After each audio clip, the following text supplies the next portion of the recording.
آپ حضرات کے علم میں ہوگا، اور میرے خیال ہے زیادہ واضح کرنے کی ضرورت بھی نہیں ہے کہ برائی کو ظاہر کرنے کے بجائے اس کے مقابل جو اچھائی ہے اس کو بیان کر دیا جائے۔ برائی کی اشاعت کے بجائے، کیونکہ یہ کوئی اخبار اور ٹی وی چینل تو ہے نہیں کہ جن کا کوئی ضابطہ نہیں ہے، کوئی قانون نہیں ہے، برائی کی تشہیر کرتے ہیں ٹھیک ٹھاک، اچھائی ان کو نظر نہیں آتی۔ تو میری اور آپ کی ہماری ذمہ داری ہے کہ ہم اچھائی کی تشہیر کریں، اور سب سے بڑی اچھائی احسن الحدیث کتاب اللہ وخیر الہدی ہدی محمد صلی اللہ علیہ وسلم۔ سب سے اچھی بات اللہ کی بات، سب سے اچھی ہدایت، سب سے اچھا راستہ محمد مصطفیٰ صلی اللہ علیہ وسلم کا راستہ۔ ہوا تو یہ تھا کہ ہندوستان پاکستان پر انگریز کی حکومت تھی، اور انہیں اپنی حکومت میں کام کرنے کے لیے کچھ نچلے درجے کے ملازمین، کلرک وغیرہ چاہیے ہوتے تھے جو کہ انگریزی زبان سمجھیں اور ہماری غلامی کریں، ہمیں آپس میں بات چیت میں کوئی پریشانی نہ ہو۔ تو انہوں نے اس کے لیے مدارس کا نظام ختم کر کے متحدہ ہندوستان میں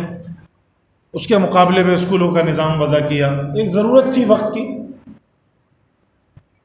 تو جتنی ضرورت ہو اتنا ہی کسی چیز سے فائدہ اٹھایا جائے، لیکن اس وقت سے لے کے اب تک کافروں کی، انگریزوں کی یہ پالیسی رہی ہے، فرعون کے طریقے پر چلتے ہوئے ان کی یہ پالیسی رہی ہے کہ عوام الناس کو اپنا غلام بنایا جائے، چاہے لالچ دے کر، چاہے ان کی غیرت اور شرم و حیا کو ختم کر کے، چاہے ان کو زمینیں دے کر، گرین کارڈ دے کر، یا سختی کے ساتھ، بدماشی کے ساتھ، کسی بھی طریقے سے یستضعف منہم طائفۃ،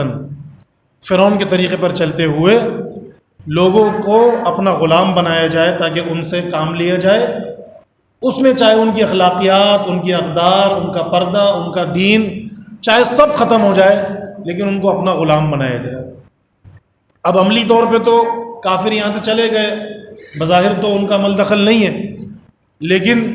وہ اب بھی چاہتے ہیں کہ ہمارا عمل دخل باقی رہے، اور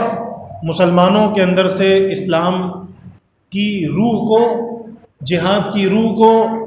غیرت کو، شرم و حیا کو ختم کر دیا جائے، نکال دیا جائے، تاکہ یہ ہمارے بدستور غلام بنے رہیں اور دین اسلام بھی نہ پھیلے۔ تو اس کے لیے عرصہ دراز سے سازشیں ہو رہی ہیں۔ اسی میں پھر یہ ہے کہ انہوں نے ہمارے ملک کی، ہمارے مذہب کے ماننے والے، دین اسلام کے ماننے والی خواتین کو بھی ورغلایا، نصاب میں تبدیلیاں کی، نصاب میں، اور تعلیمی اور میڈیا کے میدان میں بہت انویسٹ کیا انہوں نے، اپنا وقت بھی، اپنا سرمایہ بھی، کہ کسی طرح یہ دین اسلام کے نام پر بننے والی مملکت پاکستان کو ختم کیا جائے، یا کم از کم کھوکھلا کر دیا جائے۔ تو اس حوالے سے ان کے اس غلط عزائم کے لیے وہ مختلف کام کرتے رہتے ہیں۔ ان کے علم میں رسول اللہ صلی اللہ علیہ وسلم کی یہ حدیث ہے کہ ایمان اور حیا ایک ساتھ رہتے ہیں، ایمان اور حیا ایک ساتھ رہتے ہیں، اس میں سے ایک چیز کو نکال دو تو دوسری چیز خود بخود چلی جاتی ہے۔ یہ احادیث کا مفہوم ہے کہ ایمان اور حیا دل میں ایک ساتھ رہتے ہیں، ایک چیز کو نکال دو دوسری چیز خود ختم ہو جاتی ہے۔ اب ان کی کوشش ہے ایمان کو نکالنے کی، ظاہر ہے وہ تو بڑا مشکل کام ہے، بے عمل سے بے عمل مسلمان بھی اس کے لیے مشکل ہے، ناممکن ہے کہ وہ ایمان کو بالکل نکال دے اپنے دل سے۔ تو وہ کہتے ہیں کہ اس چیز کو نکالنا مشکل ہے، حیا کو نکال دو تو خود ہی ایمان نکل جائے گا۔ تو انہوں نے ہماری قوم میں سے حیا ختم کرنے کے لیے بہت زور لگایا ہے، اور انشاءاللہ یہ اپنے منہ کی کھائیں گے، اور کھا چکے ہیں۔ وہ یہاں ہمارے ملک میں خواتین کے حقوق کے نام پر انتہائی واضح طور پر بغیرتی، بے حیائی، بے شرمی پھیلا رہے ہیں، جو صرف خطیب بیان نہیں کر رہا ممبر سے، داڑھی والے علماء بیان نہیں کر رہے، بلکہ ہر طبقہ محسوس کر رہا ہے کہ یہ بے غیرتی ہے، بے حیائی ہے، بے شرمی ہے، کھلی۔ لیکن حکمران کہ جو سمجھتے ہیں کہ ہر دور کے حکمرانوں میں کچھ نہ کچھ وہ رہا ہے، ایسا کوئی مسئلہ نہیں ہے کہ کوئی دودھ سے دھلا ہوا ہے، دین اسلام ان کی آخری ترجیح ہی رہا ہے۔ ہاں، شب معراج پہ چھٹی دے دیں گے، شب برات پہ چھٹی دے دیں گے، محرم میں چھٹی دے دیں گے، میلاد پہ چھٹی دے دیں گے، میڈیا اور ایف ایم ریڈیو کو مسلمان کر دیں گے ان چند دنوں میں، لیکن اسلام ان کی آخری ترجیح ہے۔